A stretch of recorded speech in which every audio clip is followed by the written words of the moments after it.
ప్రతి ఎన్నికకు ఒక విశేషం ఉంటుంది. ప్రతి తీర్పుకు ఒక అర్థం పరమార్థం ఉంటాయి. ఓట్ అన్నది జనాభిమతం.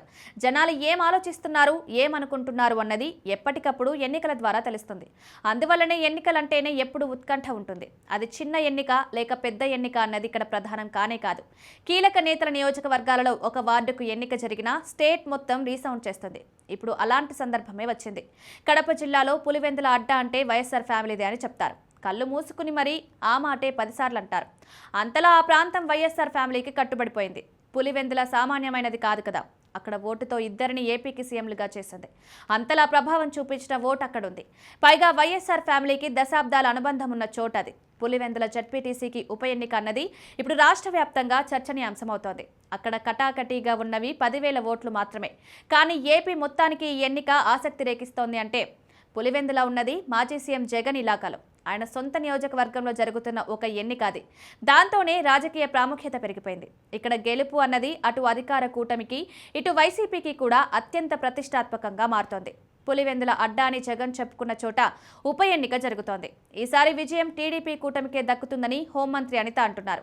పులివెందులలో ఎన్నికలు సక్రమంగా నిర్వహిస్తున్నామని ఆమె చెప్పారు. ఎంతలా అంటే ఏకంగా 11కి పైగా నామినేషన్లు ఇండిపెండెంట్లు వేశారంటే అక్కడ ప్రజాస్వామ్యాన్ని, ఎన్నికలను జనాలు ఎంతలా కోరుకుంటున్నారో అర్థం చేసుకోవాలని అన్నారు. తమ పార్టీ గెలుపు తథ్యమని ఆమె జోసెన్ చెప్పారు. ఈ మధ్య ఏపీలో చూస్తే వైసీపీకి మళ్లీ గ్రాఫ్ పెరిగిందన్న చర్చ సాగుతోంది. జగన్ ఎక్కడికి వెళ్లినా జనాలు తండోపతండాలుగా వస్తున్నారు. జగన్ వెళ్లిన చోటల్లా జనాలు వెళ్తున్నారు. దాంతోపాటు మళ్లీ మేము అధికారంలోకి వస్తాం రాసి పెట్టుకోండి అని వైసీపీ అధినాయకత్వం కూడా స్పష్టంగా చెప్తోంది.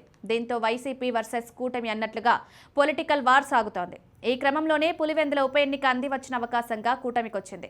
దాంతో ఈ ఎన్నికల్లో గెలిచి జగన్ సొంత ఇలాకాలోనే ఆయనకు బలం లేదు అని నిరూపించాలన్నది ఒక తాపత్రయంగా కనిపిస్తోంది. అంతేకాదు కూటమి ప్రభుత్వం గత 15 నెలలుగా అమలు చేస్తున్న అనేక కార్యక్రమాలకు జనామోదం ఉందని రుజువు చేసుకునేందుకు వీలు కలుగుతోందంటున్నారు. పులివెందుల ఫలితం అటు ఇటైనా ఏమవుతుంది అన్నది మరో చర్చ. జగన్ సొంత ఇలాకాలో ఆయన ఒక జెడ్పీటీసీని గెలిపించుకోలేకపోయారన్నది టీడీపీ కూటమి ఏపీ అంతటా ప్రచారం చేస్తుంది.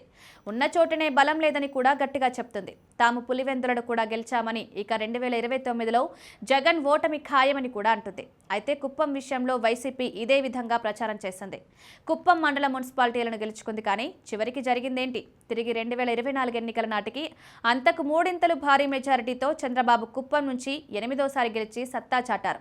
ఉప ఎన్నికలకు, సార్వత్రిక ఎన్నికలకు ఎప్పుడూ సాపత్యం ఉండదు. అయితే గెలుపు ఎప్పుడు గెలిపే కాబట్టి వైసీపీని కొన్నాళ్ల పాటు డీమారలైజ్ చేయడానికి ఈ ఫలితం ఉపయోగపడవచ్చు.